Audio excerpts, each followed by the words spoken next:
This episode features not only one Thomas Alva Edison, but two. Thomas Alva Edison Jr. is featured in this story as well. We first introduced the character of Thomas Edison when we did the filmed adventures of Detective Murdoch. And in the process of doing our research on Edison, we discovered that he had a son, Thomas Edison Jr., with whom he had a difficult relationship. And the more we looked at that relationship, the more we were interested in building an episode around it. The man thought that he knew better than an Edison. Is a sham. Did you learn nothing from me, no boy? longer in my short trousers, Father. I can make my own decisions. Yes, and destroy the good name of Edison in the process. Gentlemen, if I may. The historical Edison did have very, very poor relationships with his children, to put it mildly. It's pretty fractious. Thomas Jr., who is the character that we have in this episode, did not please his father. He worked for the company, but his dad had very high standards. There's no amount of therapy that could fix what has happened between Edison Sr. and Jr. Every scene that myself and David Storch were just bickering the whole time. We're never satisfied with one another. And we just can't wait to get out of the other one's life. Edison was the original workaholic. He used to, when he got tired, push his space aside on his work table, lie on it, and go to sleep. Wake up, get back to work. He had a voracious appetite for knowledge. He was constantly tinkering, he was constantly trying to figure out how to make his inventions better, how to beat the competition. Like, really admirable in terms of his work ethic, but he also expected a lot of those who worked with him. Look at this orb! This device is a modern marvel, one that can complete complex tasks a cosmetic prosthetic cannot. For this episode we have coming up, we have a prosthetic arm that's supposed to be a robotic humanoid arm. Electromechanical is how it's described in the script. It's kind of the highlight of the medical convention. Crabtree and our young lad Simon are quite taken by the fact that there is this mechanical arm that can do things, because something like this would have been very, very advanced. All of the plastic parts, which is almost all of the arm, were printed on a 3D printer. And so all of this, these inside here, there are gears. There's a giant worm gear in here. The whole arm in here is 3D printed and then covered in leather to make it look more period.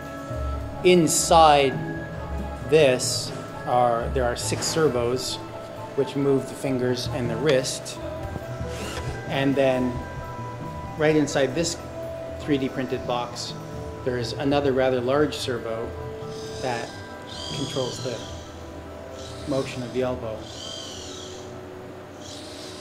And I can control all of this with this remote control. The advantage to having 3D printed to make props is you can actually prototype things and make them in-house. I can make a part. If it doesn't quite work, we can tweak it in the computer, print it out again. Today we're at the historic Walper Hotel in downtown Kitchener. A lot of great stories in this place. Walper Hotel is located at the corner of King and Queen Streets in downtown Kitchener. We've been standing on this corner since 1893, so for 121 years.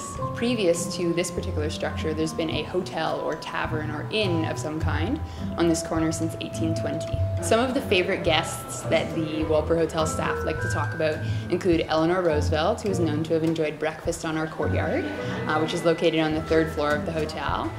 The favorite story, I guess, about Louis Armstrong is the story of him playing his trumpet off the King Street balcony. The Barristers Lounge is also famous as the location of Al Capone and the Seagram brothers meeting.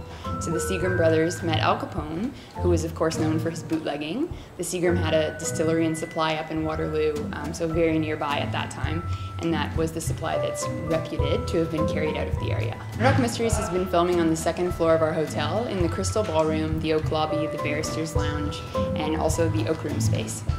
We came here for 2 reasons. The exterior of the Walper Hotel will be used throughout the year to represent the new home, the suite that Murdoch and Ogden are living in. And at the same time, we needed a room, a large ballroom type room to stage the medical emporium. The biggest thing about shooting the emporium was, I think, capturing a sort of sense of whimsy and scale. You want to show it in a way that we really see the wonderful job the art department did and try and catch a sense of wonder, especially the sense of wonder that Simon and Crabtree are seeing as they travel through the exhibit. We used a Steadicam, which allowed us to go in many directions at once and allowed us to travel freely as if you're another person experiencing the Emporium.